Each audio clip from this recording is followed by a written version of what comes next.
దాదాపు 86 రోజులు జైలు శిక్ష అనుభవించిన అనంతరం బయటకు వచ్చిన కాకాణి గోవర్ధన్ రెడ్డి ప్రస్తుతం వైసీపీకి సంబంధించిన సెంట్రల్ ఆఫీస్కి వచ్చి పలువురు నాయకులతోటి భేటీ అయ్యారు.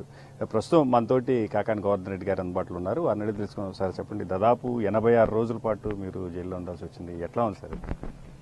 అంటే 86 రోజులు జైల్లో కూటమి ప్రభుత్వం అనేక రకాలైనటువంటి కేసులు నమోదు చేసి బనాయించి కక్ష సాధింపులో భాగంగా జైల్లో ఉంచడం జరిగింది. ఏదేమైనా గతంలో జైలుకి వెళ్ళకముందే చెప్పడం జరిగింది, ఏ రోజైనా సరే నన్ను జైల్లో పెడితే తిరిగి వచ్చేంత వరకే నా గళం ఆగుతుంది తప్ప వచ్చిన తర్వాత తప్పనిసరిగా మరలా నా పంతా కొనసాగుతుందని చెప్పడం జరిగింది. ఏదైతే కూటమి ప్రభుత్వం అనుసరిస్తున్నటువంటి ప్రజా వ్యతిరేక విధానాలు కానీ, చంద్రబాబు చేస్తున్నటువంటి మోసాలను కానీ ఎప్పటికప్పుడు ఎండగట్టడం వల్లనే ఈరోజు కూటమి ప్రభుత్వం కక్ష పెంచుకొని ఈరోజు జైలుకి పంపించడం జరిగింది. కాబట్టి ఈరోజు వచ్చిన వెంటనే 86 రోజులు జైలు శిక్ష పూర్తయింది. వచ్చిన వెంటనే మా కార్యక్రమం ప్రజలకి ఈ ప్రభుత్వం మోసం చేస్తుంది కాబట్టి ఈ ప్రభుత్వం మెడలు వంచి ప్రజలకు ఇచ్చినటువంటి హామీలను నెరవేర్చేందానికి పోరాడతాం. ఆత్మస్థైర్యం ఏమాత్రం దెబ్బతినలేదు, ఆరోగ్యంగా ఉన్నాం, ధైర్యంగా ఉన్నాం, రెట్టింపు ఉత్సాహంతో పనిచేయడం జరుగుతుంది. అయితే ప్రస్తుతం అంటే కోర్టు కూడా కొన్ని ఆంక్షలు విధించినట్టుంది. ప్రస్తుతం ఎక్కడ ఉండబోతున్నారు అంటే మీ యాక్షన్ ప్లాన్? అంటే కోర్టు ఇచ్చినటువంటి దానిలో 2 భిన్నమైనటువంటివి ఉన్నాయి. ఒకటి జిల్లాకు సంబంధించినటువంటి దాంట్లో వెళ్ళకూడదు, ఛార్జ్షీట్ ఫైల్ చేసిన దాకా అని చెప్పడం జరిగింది. బహుశా ఈ రోజుకి 88 రోజులు పూర్తి అయ్యాయి కాబట్టి మరో 2 రోజులు 90 రోజుల లోపల ఛార్జ్షీట్ వేయాల్సినటువంటి అవసరం ఉంది. ఈరోజు దానికి ఉన్నత న్యాయస్థానం దృష్టి కూడా తీసుకువెళ్ళాం. ఎందుకంటే నా మీద అనేక రకాలైనటువంటి కేసులు నమోదయ్యాయి కాబట్టి ఆ కేసుల్లో కూడా ఈరోజు నేను ఇన్వెస్టిగేషన్ ఆఫీసర్స్ ముందు అటెండ్ కమ్మని రకరకాలైనటువంటి తీర్పులు ఉన్నాయి కాబట్టి వాటన్నిటిని కూడా ఉటంకించి న్యాయస్థానం దగ్గరికి వెళ్ళడం జరిగింది. కాబట్టి త్వరలోనే న్యాయస్థానం నుంచి రిలీఫ్ వస్తుందని చెప్పి నేను ఆశిస్తున్నా. వెంటనే మా కార్యక్రమాలన్నీ కూడా కొనసాగుతాయి. అంటే నిన్న మీరు మాట్లాడుతూ చెప్పారు, నెల్లూరు జైల్లో చాలామంది వైసీపీ నేతలు ఉన్నారు, అందరితో మాట్లాడుతూ గడిపేశానన్నారు.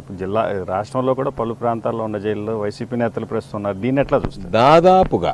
దాదాపుగా ప్రతి జిల్లాలో కూడా ఉన్నటువంటి జైళ్లు కానీ సబ్ జైళ్లు కానీ వైఎస్ఆర్ కాంగ్రెస్ పార్టీకి సంబంధించినటువంటి వాళ్ళతో నిండిపోయాయి.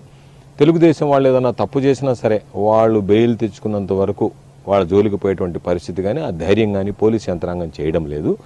అందుకని ఏ తప్పు చేయకపోయినా సరే వైఎస్ఆర్ కాంగ్రెస్ పార్టీకి సంబంధించినటువంటి వ్యక్తుల్ని దోషులుగా చిత్రీకరించి వాళ్ళని జైలుకి పంపిస్తుంది. కాబట్టి ఇది దుర్మార్గమైనటువంటి చర్య.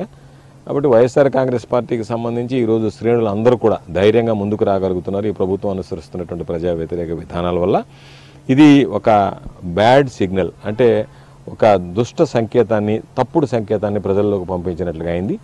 ప్రజల్లో కూడా వైఎస్ఆర్ కాంగ్రెస్ పార్టీ పట్ల ఈరోజు ఎవరైతే జైలుకి వెళ్తున్నారో వాళ్ళ పట్ల సానుభూతి పెరుగుతుంది. ఈ ప్రభుత్వం పట్ల, ఈ ప్రభుత్వం అనుసరిస్తున్నటువంటి విధానాల పట్ల ప్రజలు మండిపడుతున్నారు. ఒక పక్క ప్రజలకు ఇచ్చినటువంటి వాగ్దానాలు నెరవేర్చకుండా దాంతోపాటు ప్రజలని ఈరోజు ఎవరైతే వాటిని ప్రశ్నిస్తున్నారో వాళ్ళ మీద దాడి చేయడం అనేటువంటిది హేయమైనటువంటి చర్య. కాబట్టి వీటికి పాపం దుర్మార్గానికి కొంతమంది ఈరోజు బలైనా వీటన్నిటి మీద జగన్మోహన్ రెడ్డి గారు చెప్పినట్టుగా పూర్తి స్థాయిలో విచారణ జరుగుతుంది. పూర్తి స్థాయిలో విచారణ జరుపుతాం. ఎవరైతే తప్పు చేశారో, అన్యాయంగా అక్రమంగా కేసులు బనాయించారో దాని వెనక ఉన్నటువంటి సూత్రధారులు, ఈరోజు దాని పాత్రధారులుగా వ్యవహరిస్తున్నటువంటి పోలీసులు, వీళ్ళందరూ కూడా భవిష్యత్తులో ఇబ్బందులు పడాల్సినటువంటి పరిస్థితి వస్తుంది అక్రమంగా కేసులు బనాయించినటువంటి వాటిలో. అయితే మొత్తం అంటే మీరు చెప్పండి, అంటే ఎటువంటి ఇష్యూ లేకుండానే అంటే కేవలం అక్రమ కేసులుగానే మీరు దీన్ని చూస్తారు? అంటే అక్రమ కేసు అంటే నా మీద 14 కేసులు పెట్టారు. 14 కేసుల్లో 6 కేసులు సోషల్ మీడియాకి సంబంధించినటువంటి కేసులు. మేము పనిచేసాం, జగన్మోహన్ రెడ్డి గారు ముఖ్యమంత్రిగా ఉన్నాడు, నేను మంత్రిగా పనిచేసాం. మా గురించి చాలా జుగుప్సాకరంగా కూడా ఆ రోజు మీడియాలో రావడం జరిగింది, సోషల్ మీడియాలో చేశారు. మేము ఎక్కడా వాటి మీద కేసులు పెట్టలే, కేసులు నమోదు చేయలే. కాబట్టి ఇదొకటి. రెండవది, ఉదాహరణకి నా మీద పెట్టినటువంటి కేసులు ఏదో లిక్కర్ కేసు ఒకటి, ఎన్నికల కమిషన్ టైంలో లిక్కర్ ఎక్కడో దొరికితే దానికి సంబంధించినటువంటిది ఆ రోజు ఏది ప్రభుత్వం ఉండదు, ఎన్నికల కమిషన్ ఉంటుంది.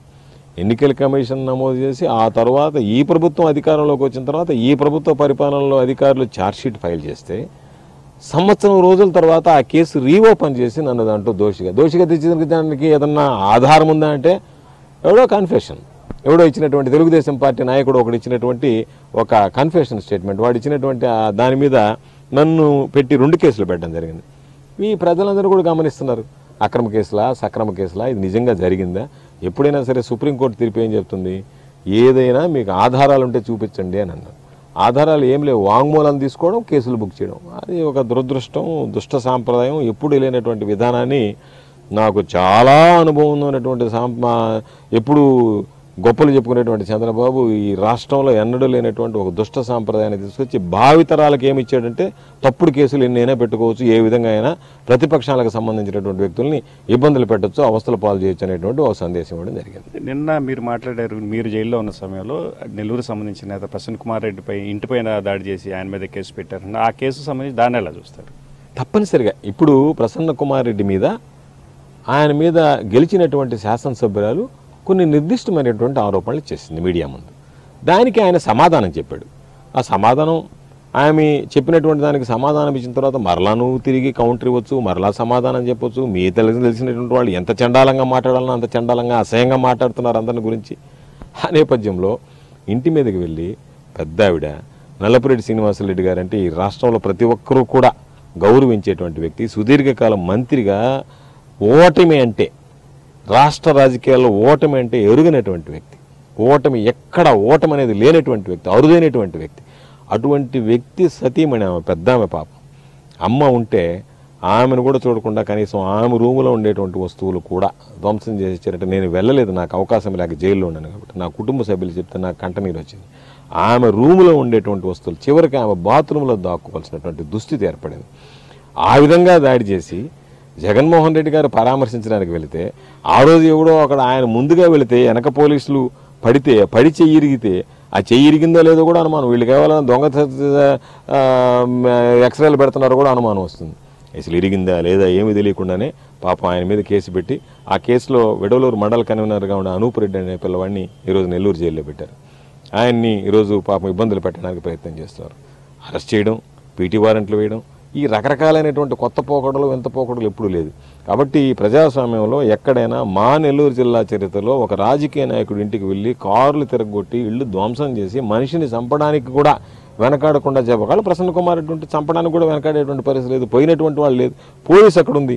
ఇప్పటికీ నెల్లూరు జిల్లా ఎస్పీ ఎంతమంది దానిలో ముద్దాయిలు ఉన్నారనేటువంటిది కనుక్కొని అసలు కేసు బుక్ చేయలేదు, హైకోర్టులో ఉన్నా కూడా లెక్క చేయడం లేదంటే దాని అర్థం ఏంటంటే ఏది మేము న్యాయ వ్యవస్థ అన్నా ఏదన్నా మాకు లెక్కలేదు, మేము మా పై వాళ్ళు చెప్పినటువంటి వాళ్ళకి ఎస్ బాస్ అంటే చాలు అన్నట్టుగా వాళ్ళ బిహేవియర్ ఉంది తప్ప మరొక విధంగా లేదు. కాబట్టి ఇవన్నీ కూడా ఎన్నడూ చూడనటువంటి, తెలియనటువంటి, విననటువంటి, ఊహించినటువంటి దుర్మార్గాలు. అయితే తాజాగా కావలికి సంబంధించి మీ పార్టీ మాజీ ఎమ్మెల్యే మీద కూడా కేసు ఫైల్ అయిన పరిస్థితి, ఇది మీ దృష్టికి వచ్చిందా? దాని అంటే కావలి ఎమ్మెల్యే మీద ఒక కత్తి ఒకటి తీసుకొచ్చి ఆ కత్తి సీజ్ చేసాము, ఆ కత్తితో వాచ్మెన్ పడవడానికి ఎమ్మెల్యే పంపిస్తాడా? అదేమంటే ఆ ఎమ్మెల్యే అంటాడు నా మీదనే హత్య ప్రయత్నం, నువ్వు అసలు క్వారీలోనే లేవు, నీ మీద హత్య ప్రయత్నం జరిగేది ఏంటి? ఎవడో డ్రోన్ ఎగరేసి ఫోటో తీశాడు, అతను పాపం ఎక్కడ తీసుకున్నాడేమో తెలియదు, ఆయన తీసుకెళ్ళి స్టేషన్లో తిప్పి వాయించి కొట్టి వాళ్ళ చేత వాంగ్మూలం ఇప్పించి వీడియో ఇప్పించి దాంట్లో ఈరోజు పాపం ఏమీ సంబంధం లేనటువంటి ప్రతాప్ కుమార్ రెడ్డిని ప్రతాప్ కుమార్ రెడ్డి రౌడీనా? ప్రతాప్ కుమార్ రెడ్డి నన్ను మర్డర్ చేశాడా? ప్రతాప్ కుమార్ రెడ్డి మర్డర్ చేసేటువంటి మనస్తత్వం కలిగినటువంటి వాడా? కాబట్టి ఎవడన్నా ఇప్పుడు మర్డర్ చేశాడనంటే ఎవడన్నా మర్డర్ వీడు చెయ్యగలడు, చేసేటువంటి వాడే అనేటువంటి వాడి మీద కేసులు పెట్టినా పర్వాలేదు. కానీ అసలు పాపం సౌమ్యుడు, ఏది పట్టించుకునేటువంటి వ్యక్తి, ఎవరి జోలికి రానటువంటి వ్యక్తి, అటువంటి వ్యక్తి మీద ఈరోజు అటెంప్ట్ ఆఫ్ మర్డర్ కేసు పెట్టి ఆయన్ని ఈరోజు జైలు పాలు చేయాలనేటువంటి ఆలోచనతో అక్కడ ఉన్నటువంటి వాళ్ళు కొంతమందిని ఇప్పటికే రిమాండ్ చేయడం జరిగింది. అయితే మీ జిల్లాకు సంబంధించి ఎవరైతే రౌడీ షీటర్ శ్రీకాంత్ అనే వ్యక్తి ఉన్నాడో ఆయన సంబంధించి పెరోల్ ఇష్యూలో కూడా తెలుగుదేశం పార్టీ ఎమ్మెల్యేలు ఉన్నారనే ఆరోపణలు వినిపిస్తున్నాయి. అంటే మీకు తెలిసి మీకున్న సమాచారం? అంటే తెలుగుదేశం పార్టీ వాళ్లే, వేరే వాళ్ళ గురించి ఆలోచన చేయబడలే. ప్రభుత్వం తెలుగుదేశం పార్టీ ప్రభుత్వం, హోమ్ మినిస్టర్ గారు సంతకం పెట్టుంటారు ఆ ఫైల్ మీద. నాకున్నటువంటి సమాచారం ప్రకారం జైలు అధికారులు వద్దు, ఇతను ఒకసారి తప్పించుకొని పారిపోయినటువంటి వ్యక్తి జైలు నుంచి ఇవ్వద్దు పెరోలు అని చెప్పారు. ఎస్పీలు, తిరుపతి ఎస్పీ, నెల్లూరు ఎస్పీ కూడా ఇవ్వవద్దు అని చెప్పారు. వీళ్ళు ఇంతమంది అధికారులు వద్దన్నా ఇతనికి ఈ రౌడీ షీటర్ల మీద, ఆ రౌడీ షీటర్లను బయటకు తీసుకొచ్చి ఎవడిని మర్డర్ చేయించాలనుకున్నారు, ఏం చేయాలనేటువంటి ఆలోచన ఉంది. ఆ ప్లాన్ ఏమన్నా బెడిసి కొట్టిందో తెలియదు. కానీ ఈరోజు అటువంటి వ్యక్తులకు పెరోల్ ఇచ్చి నెల రోజులు బయటకు తీసుకురావాల్సినటువంటి అవసరం ఏమొచ్చిందనేటువంటిది తెలుగుదేశం పార్టీ సమాధానం చెప్పకుండా కొన్ని రోత పత్రికలు ఈరోజు వైఎస్ఆర్ కాంగ్రెస్ పార్టీకి సంబంధాలు ఉన్నాయి, వైఎస్ఆర్ కాంగ్రెస్ పార్టీకి వ్యక్తులు అని చెప్పని అంటగట్టేటువంటి ఒక దుర్మార్గమైనటువంటి ప్రయత్నం చేస్తున్నాయి. ఇదే తెలుగుదేశం పార్టీకి సంబంధించినటువంటి దాంట్లో ఆ రెండు రోత పత్రికలను అడ్డం పెట్టుకోవడం, ఆ పత్రికల ద్వారా ఇష్టరాజ్యంగా రాయించడం, చేసినటువంటి తప్పును కూడా పక్క వాళ్ళ మీదకి నెట్టడం అనేటువంటిది అలవాటు అయిపోయింది. కాబట్టి ఇప్పుడైనా సరే ప్రభుత్వం చంపలేసుకొని తప్పు చేసాము, పొరపాటు చేసాము, రౌడీ షీటర్కి పెరోలు ఇచ్చాము, ఇచ్చి తప్పు చేసామన్నట్టు కాకుండా దాని గురించి ఏదో కప్పిపుచ్చుకోవడానికి ఇంకా పెద్ద తప్పులు చేసేటువంటి పరిస్థితి కనిపిస్తుంది. అయితే మీకు బెయిల్ నిరాకరించిన సందర్భాల్లో కూడా మీ జిల్లాకు సంబంధించి తెలుగుదేశం పార్టీ ఎమ్మెల్యేలు తీవ్ర ఆరోపణలు చేశారు, మీరు ఖచ్చితంగా తప్పు చేశారనే విధంగా వాళ్ళు మాట్లాడారు. అంటే మీ దృష్టికి వచ్చింది ఎవరైనా ఒక వ్యక్తి ఈరోజు చంద్రబాబు దగ్గర నుంచి ప్రతి ఒక్కడు నీతి సూత్రాలు శుద్ధులు చెప్పేటువంటి వాడు తప్ప తప్పు చేస్తే మేము అరెస్ట్ చేస్తామని చెప్తున్నారు తప్ప తప్పు చేయకుండా మేము అరెస్ట్ చేసామని చెప్పలేరు. కాబట్టి అక్రమంగా అరెస్ట్ చేసినా మేము తప్పు చేస్తే అరెస్ట్ చేసామని మాట్లాడుకోవడం సర్వసాధారణమైనటువంటి విషయం. కాబట్టి ఎవడో అడ్రస్ లేనటువంటి వాళ్ళు, ఏమీ లేకుండా ఏ గాలికి ఆ చాపెత్తేవాడు, ఎవడు పడితే వాడి దగ్గరికి వెళ్ళేవాడు, వాళ్ళు మాట్లాడేటువంటి మాటలను నేను అసలు పట్టించుకోను. ఫైనల్గా మీ యాక్షన్ ప్లాన్ ఏ విధంగా ఉండబోతుంది పార్టీ? తప్పనిసరిగా ఏదైతే నా యాక్షన్ ప్లాన్ ఉందో నెల్లూరు జిల్లాకు సంబంధించి ఉమ్మడి నెల్లూరు జిల్లా అంటే నెల్లూరు జిల్లా పాత 10 సీట్లు కందుకూరుతో కలిపి 11 నియోజకవర్గాల్లో రేపు జగన్మోహన్ రెడ్డి గారికి తిరుగులేనటువంటి విజయాన్ని సాధించి జగన్మోహన్ రెడ్డి గారిని మరలా ముఖ్యమంత్రిని చేయడం అనేటువంటిది ప్రధానమైనటువంటి బాధ్యత. రెట్టింపు ఉత్సాహంతో, గతంలో కన్నా ఇంకా రెట్టింపు ఉత్సాహంతో పనిచేస్తాం. ఎక్కడ అలుపెరగనటువంటి పోరాటం చేస్తాం, మడమ తెప్పకుండా పోరాటం చేస్తాం. రాజీ పడేటువంటి ప్రసక్తే లేదనేటువంటిది ఈ సందర్భంగా తెలియజేస్తాం. ఇది మొత్తం మీద మాజీ మంత్రి కాకాని గోవర్ధన్ రెడ్డి చెప్తున్న విషయాలు. ఏదైతే తనపైన నమోదైన అక్రమ కేసుల విషయంలో తన పోరాటం కొనసాగుతుందని చెప్తున్నారు. ఖచ్చితంగా ఎన్ని బెదిరింపులు తనపై వచ్చినా కూడా వెనక్కి తగ్గే ప్రశ్నే లేదు. పార్టీ కోసం జగన్మోహన్ రెడ్డిని మరోసారి ముఖ్యమంత్రిని చేసుకునేందుకు పోరాటం చేస్తానని మాత్రం స్పష్టం చేస్తున్నారు. ఇది ప్రశ్నకున్న తాజా పరిస్థితి. కెమెరామెన్ ఆర్కేతో సురేష్ ఎన్టీవీ.